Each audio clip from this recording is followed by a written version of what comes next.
Hey guys, wanted to climb on and just clear the water with what are discount points, when are they worth it, should I pay them down, and so on. This has come up so many times for me and for my clients when buying a home and deciding how much they should pay down and so on. So first of all, discount points are essentially trading cash for a better interest rate. For example, one discount point typically costs about 1% of the loan amount. So in this video, I'm going to be using my actual loan on this house as an example. So the purchase price for this house was $260,000 and I did 5% down. So my loan amount was $246,000. So one discount point would cost me $2,460. I would trade that amount in exchange for 1/8% lower. But the kicker is, that's just sometimes. It's based on your credit score, the property type, your down payment. And there's some other factors that go into this as well, that your lender will let you know your actual exact numbers and charts. So it's a little bit different for everyone, but that's a general starting point. So let's run into some actual examples here. I went ahead and just grabbed my actual offer of discount points from my lender for this house. And it's this chart right here. We've got interest rates, percentage,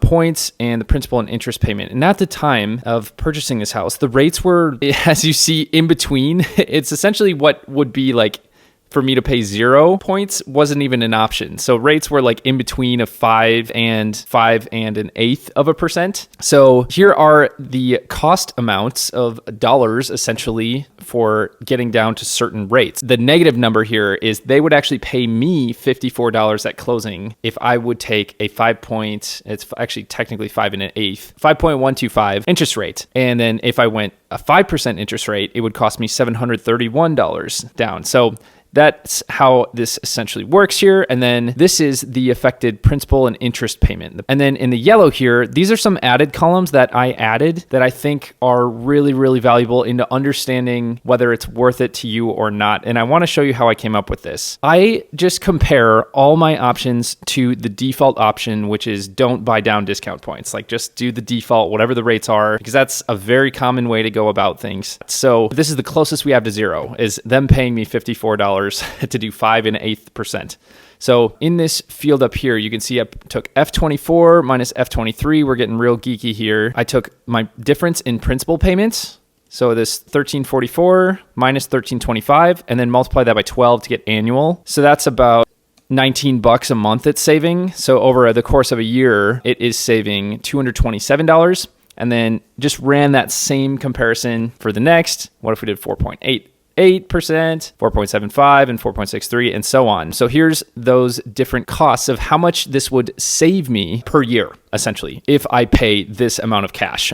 And I like to think of this like an ROI. Like, where's my money best working for me and making me money? Do I want my money tied up in the house? Do I want it just traded to the lender for a lower interest rate? Or do I want it in stocks? So one thing I often compare is average stock market return over 30 years. This is like the easiest kind of investment. When we add another decade in the mix, the average return inches closer to the annual average of 10%. So I would say 10% is a great starting point of what's a good return, but this obviously depends on your life and what kind of things you're invested in and where your money is. I'm low-key obsessed with it right now because I would rather have my money work for me instead of me have to work. Not that I don't want to work, but I don't want to have to work. So bringing it back here, if I can figure out what the actual return on investment within 1 year that this discount point investment would be, that it gives me personally so much clarity whether it's worth it or not, because I know that average stock return is about 10% over a long period of time. So what could I expect with these discount points? Now, this first option, just buying 1/8 of a point down, $731 to buy down this 5%. Now notice my specific option here is way cheaper than a typical situation where one discount point would typically cost $2,460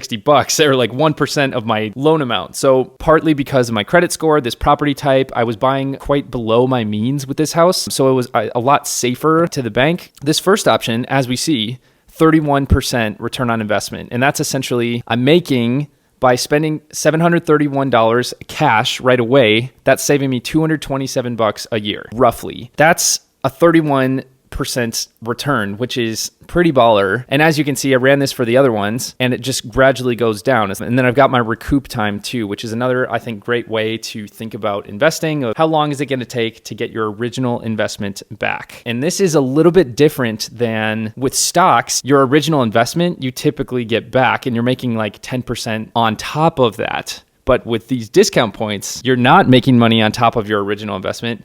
You're losing your whole investment because you have to buy it essentially and then starting from scratch. So just to get your money back will take 3.2 years. The calculation on that is just how much it costs divided by our profit. So I think that's the big thing to note. What this is really telling us is that we'll be making 31-ish% return on investment after 3.2 years. Because first we have to make our money back to make it a fair comparison to stock market. So the main question here is how long do you envision owning the home and making these payments? And if it's much longer than 3.2 years, at that point, you can start to expect that 30% return on investment of those discount points you had paid. But if you're going to sell within 2 to 3 years, this is not worth it. You will lose money.